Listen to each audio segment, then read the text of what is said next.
on forme une ratatouille parce qu'il y a différentes qualités, il y a différentes cultures, différentes religions, mais tout le monde s'entend bien. Tout le monde dit bonjour. Vous n'arrivez pas à acheter ça, ça coûte trop cher, c'est une caisse. On met ensemble, on l'achète ensemble. Mais on ne se connaît pas, mais on rigole ensemble.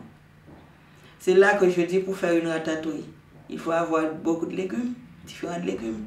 Là, on est une ratatouille. Dans les quartiers, il y a beaucoup plus, on va dire, entre guillemets, de noirs, d'arabes. Et c'est beaucoup de... comment expliquer ça? C'est dans nos cultures, on a toujours l'habitude d'être en communauté, on est en groupe. Et c'est ce que tout le monde recherche quand on est dans un quartier. Ah, on s'entend bien avec le voisin, on s'échange de la nourriture ou autre, ou du sel, du poivre. Et dans les pavillons, c'est autre chose. Chacun veut son petit cocon. Bon, peut-être qu'ils se connaissent entre voisins, mais voilà. Moi maintenant, j'habite dans les pavillons. Et c'est chacun un peu chez soi. Et il n'y a pas cette fraternité qu'on avait quand on habitait dans notre quartier. Moi, dans mon bâtiment, on se connaissait tous de A à Z. On était une vingtaine de familles. Effectivement, d'ailleurs, c'est ça qui donnait de richesse dans le nez. Il y a beaucoup de diversité. Toute la culture est là. Ça, c'est vraiment c'est que le monument estimable. Donc, ce qui fait que ces gens-là qui se trouvent, chacun amène son savoir-faire, chacun amène comment les façons de vivre, chacun ils puissent grouper ensemble, ils puissent travailler ensemble. Je pense que c'est bien. Je crois que c'est ça qui donnait de richesse de Aulnay. La population, elle est vraiment très mixée et donc les gens justement ils essayent d'échanger entre eux, de ne pas rester justement que dans leur entre gens de leur propre origine et donc ça favorise le métissage. Mais après ça dépend pas de la communauté, mais moi je pense que ça dépend plus de chacun, de la volonté de chacun. Mais dans mon vécu, moi je sais que j'étais copain de pays ou d'origines différentes. Donc pour moi il n'y a pas cette barrière-là. Je pense qu'on peut très bien vivre en ayant des cultures différentes. Je pense que la culture dans laquelle on est ne va pas avoir forcément un impact sur la relation qu'on a avec les autres. C'est quelque chose d'assez personnel en fait. Une fois qu'on est catalogué, qu'on est dans un camp, on y est presque prisonnier. C'est pour cela que je refuse de vivre dans la communauté des Noirs seulement. Moi, j'aimerais que la ville soit toute une communauté avec plusieurs couleurs. Voilà, c'est comme ça que je vois. Et donc, quand j'entends une association des Noirs, je n'y vais pas. Parce que je me dis, peut-être je suis noir de peau, mais peut-être je ne suis pas noir de cœur. Alors pourquoi voulez-vous que j'aille à tout prix rester cloisonné dans une prison? Et je ne la veux pas. Moi, en tout cas, là où je vous parle, hein, c'est très rare de m'appeler faire une réunion de conciliation entre les habitants, entre le voisin et le voisinage. Très rare, très rare. Bon, à part les jeunes, leur cas c'est à part. Oui, les jeunes, leur cas c'est à part. Mais entre le voisinage, bon, c'est vrai qu'il y en a toujours les autres qui veulent la musique, l'autre qui... oui, il y a ça. Mais ça ne crée pas de grands problèmes jusqu'à certains niveaux. Oui. C'est vrai qu'on ne dirait pas qu'il n'y en a pas, hein. Il y en a, hein.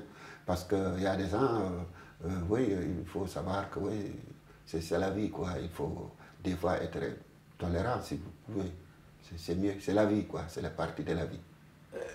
Sur Aulnay, les populations sont tellement différentes qu'au final, il y a un vivre ensemble qui est réel, parce que les gens, malgré tout, comme vous avez expliqué tout à l'heure, vivent ensemble, etc. Mais c'est vrai que dans cette peur, et aujourd'hui, on est dans une situation où on a l'impression qu'il y a un choc comme ça des civilisations, où, voilà, il y a un climat qui est parfois un peu austère, et ben c'est vrai que les gens ont tendance de plus en plus à se replier sur eux-mêmes, et ce qui est au final normal. Il y a les gens ont du mal à voir tout près de leur habitat, enfin pour ceux qui habitent un pavillon, une maison, de voir des immeubles se construire à côté de chez eux, c'est sûr que c'est inquiétant. Parce qu'on ne sait jamais jusqu'où ça peut aller, quoi. C'est vrai qu'il y a le nord et le sud. Dans le nord, vous ne trouverez pas beaucoup de Français, hein.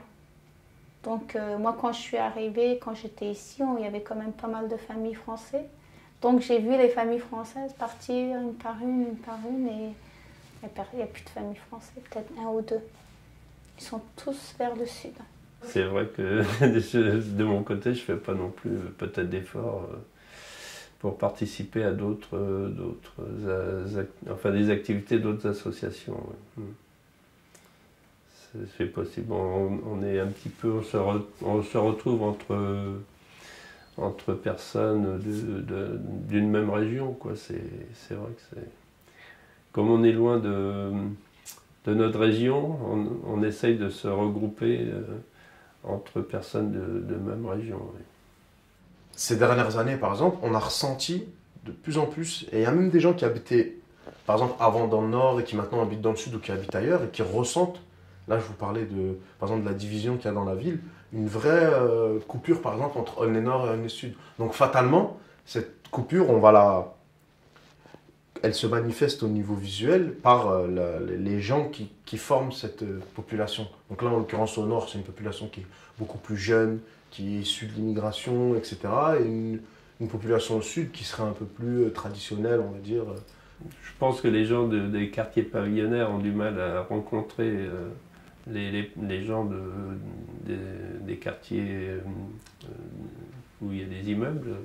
Comment on peut appeler ça, les cités, voilà.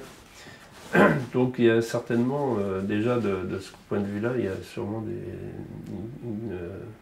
une barrière qui se fait. Donc il faudrait effectivement créer peut-être des événements qui réunissent ou où on essaye d'enlever ces barrières entre les quartiers. L'essentiel qu'on puisse trouver des vie conviviale ensemble, parce que c'est d'habitude de le dire. Les gens disent, ah non, non, ne faites pas dire ça. C'est dit qu'on a oublié, on a condamné de vivre ensemble. Donc c'est nous de trouver des solutions favorables, durables pour vivre ensemble, donnons une bonne somme à nos enfants. Par exemple, en tant qu'adjoint, quand j'ai rencontré par exemple les anciens combattants, parce que c'est une association, maire adjoint Ahmed Lawedge, les anciens combattants, oui, ben, au départ il y avait on se regardait comme un chien de faïence, mais après, quand vous débattez, vous discutez, vous apportez des solutions, ah ben, il est bien lui. Hein, Donc voilà, donc c'est par l'intermédiaire de débats, c'est cette pédagogie qu'il faut qu'on amène, et c'est vrai que c'est très usant. Mais quand vous avez un engagement et que vous avez envie de faire pour vos concitoyens, à un moment donné, il faut prendre le taureau par les cornes et y aller.